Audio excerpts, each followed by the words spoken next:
Aïe! Ça fait mal, hein? On vous l'a peut-être déjà fait. Mais en fait, voyez, cette sensation dans votre corps, c'est exactement la même chose quand on reçoit une parole blessante et qui fait mal. C'est l'histoire de deux copines, plutôt deux camarades de classe. Elles sont toutes les deux en 4e. Une s'appelle Emma, l'autre s'appelle Sophie. Quand Emma ferme les yeux, elle voit des flèches enflammées qui s'approchent d'elle. C'est Sophie qui lui fait tout le temps des remarques. Du style, mais qu'est-ce que t'as fait à tes cheveux? Tu sors du lit ou quoi? Et puis t'as vu comment t'es habillée là? Mais t'achètes tes fringues à Emmaüs, c'est pas possible. Elle la traite de tout, d'idiote même, quand le prof de français l'interroge pour lire. Pourtant, Emma est une très bonne lectrice, c'est pas le problème. Mais elle sait que les copines sont dans son dos, Sophie et la bande. Ça la met dans tous ses états et elle se met à bégayer. Emma se demande bien pourquoi. On dirait qu'elle l'a pris en grippe. C'est vrai qu'elle est arrivée en plein milieu de l'année scolaire dans cette classe et que, voilà, elle n'a peut-être pas eu le temps de se faire des copines.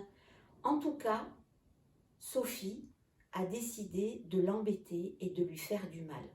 Et comme c'est la fille populaire de la classe, personne ne lui dit rien. Mais en attendant, Emma, ça lui fait mal. Et quand elle rentre le soir chez elle, eh bien c'est quelque chose qu'elle peut pas toujours répéter, pas toujours partager, mais c'est quelque chose qui touche son cœur et qui touche sa pensée, ses pensées.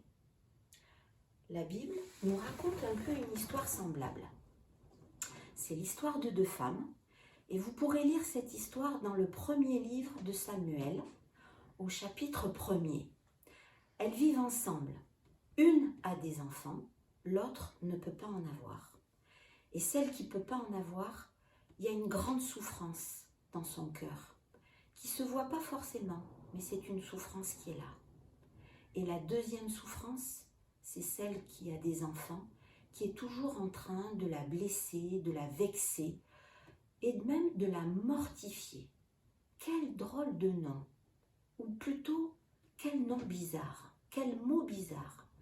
Mortifier, ça veut dire des paroles ou faire des choses qui nous poussent jusqu'à nous toucher, jusqu'à nous faire presque mourir.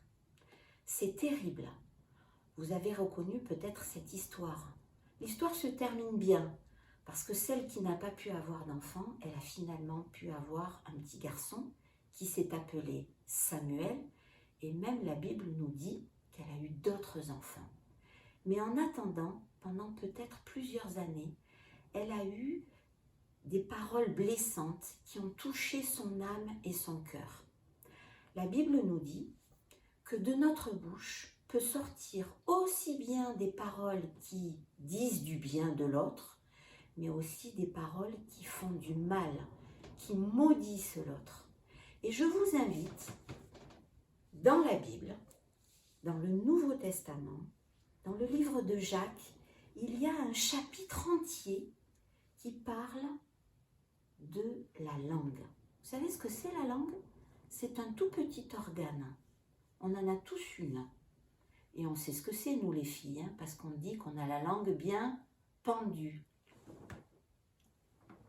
Eh bien, le chapitre 3, bon allez, il n'est pas aussi grand que ça, il y a 18 versets. Je vous invite vraiment à le lire. Il parle de la langue. Et il nous est dit qu'avec cette langue, avec cette bouche, on peut dire du bien, mais on peut aussi dire du mal. Je vous invite à réfléchir quand vous allez parler. Les vacances sont terminées, on va tous repartir au collège et vous allez retrouver les copines, les camarades de classe, les potes. Faites attention à ce que vous dites. Des fois, on dit « Oh, mais c'est pas grave, c'est pour rigoler ». Mais des fois, en rigolant, on blesse, on fait du mal. On a des paroles qui mortifient. C'est terrible. Même moi, autant que vous, on a besoin de faire attention et de suivre les conseils que nous donne la parole de Dieu. Et là, je n'ai pas fait le choix d'un verset, mais de tous ces versets qui nous donnent des conseils. Comment faire avec les autres. Salut les filles!